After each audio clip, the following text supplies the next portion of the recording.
염증이 진행되면서 잇몸과 치아 사이가 더욱 벌어지게 되고 그 사이에 있는 치조골과 치주인대가 파괴되면서 결국 치아가 흔들리게 되는, 결국 그때는 치아를 제거해야 되기도 합니다.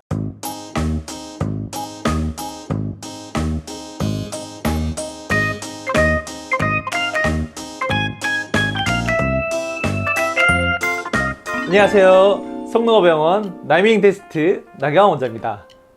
우리가 지난 시간에는 치아를 잃게 되는 원인에 대해서 알아보았는데요. 오늘은 그 중에서 잇몸병에 관해서 치료 및 관리 방법에 대해서 설명드리도록 하겠습니다. 일반적으로 잇몸 질환의 진행은 아래와 같은 과정으로 진행됩니다. 자, 사진에 보시다시피 플라그와 치석이 쌓이게 되면 잇몸이 치아로부터 떨어지게 됩니다. 그래서 이로 인해서 틈이 벌어지면서 치아와 잇몸 사이에 치주낭이 형성됩니다. 일종의 세균 주머니인데요. 염증이 진행되면서 잇몸과 치아 사이가 더욱 벌어지게 되고 그 사이에 있는 치조골과 치주인대가 파괴되면서 결국 치아가 흔들리게 되는, 결국 그때는 치아를 제거해야 되기도 합니다.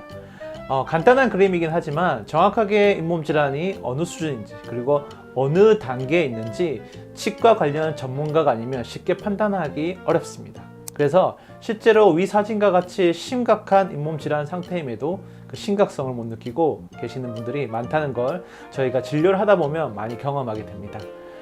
잇몸 질환은 결국 세균에 의해서 나타나는 염증 질환으로서 초기에는 자각 증상이 없어서 방치하기 쉽습니다. 무증상이고 점점점 퇴행되는 질환이기 때문에 이로 인해서 치아가 흔들리게 되고 그리고 음식을 우리가 씹게 될 때 통증을 느끼게 되고 치과에 내원한 후에는 상당 부분 악화가 돼서 결국 치료하기가 힘든 경우가 많습니다. 잇몸뼈가 녹아내린 경우 치아를 뽑게 되고 그 임플란트를 심거나 우리가 틀니를 제작해야 되는데요. 그래서 잇몸 질환은 초기에 발견하고 치료하는 것이 무엇보다 중요합니다. 사람마다 식습관, 그리고 생활습관, 양치 습관 등 치석에 쌓이는 정도가 차이가 있기 때문에 정기적으로 여러분께서 치과에 내원하셔서 구강 검진을 받는 것을 권유드립니다. 잇몸 질환 회복을 위해서 스케일링과 잇몸 치료를 해야 되는데요.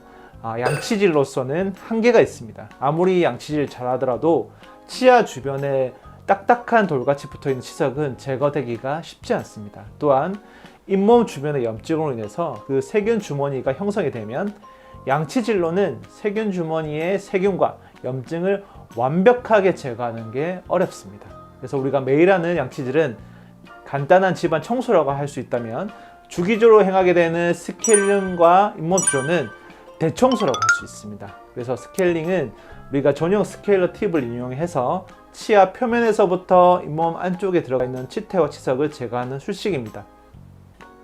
치아에 부착된 침착물을 물리적으로 하나씩 제거하고 거친 치아 표면을 매끄럽게 하여서 치태나 치석을 방치하지 않는 술식인데요. 치주 치료의 기본적인 치료 방법이기도 하고 예방적인 술식이기도 합니다. 치석은 치태와 달리 칫솔질은 완벽하게 제거하지 않기 때문에 그러므로 날카로운 기구나 초음파 기구로서 치아에 붙어있는 단단한 치석과 치태를 제거하고 치아 표면을 매끄럽게 할 수 있습니다. 그래서 우리가 적절한 치아 스케일링 주기는 사람마다 약간 편차가 있는데요.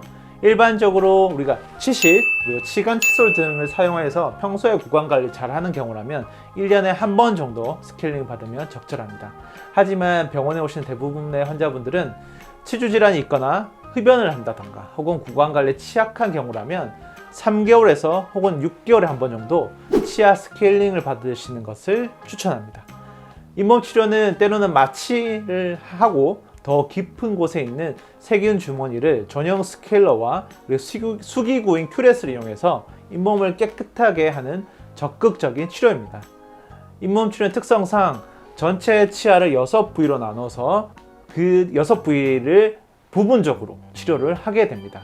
잇몸 질환의 정도에 따라서 잇몸 치료와 혹은 잇몸을 절개하기도 하고요. 그리고 필요한 경우 봉합하기도 해서 필요한 잇몸 수술 등을 진행하게 됩니다.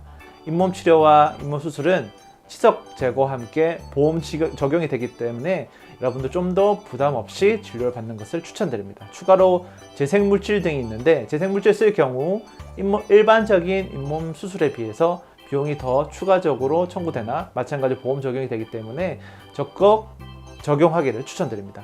위 논문에 따르면 잇몸 염증은 치아 뿌리 표면에 세균성 생물막 그리고 치석의 존재와 밀접한 관계가 있습니다. 따라서 비외과적인 잇몸 치료 방법을 궁극적인 목표는 결국 미생물 침착물과 치석이 있는지 없는지 그리고 깨끗한 치근을 만드는 것이 목표이고 잇몸 치료의 성공 여부는 치근 표면의 퇴적물 제거에 있습니다.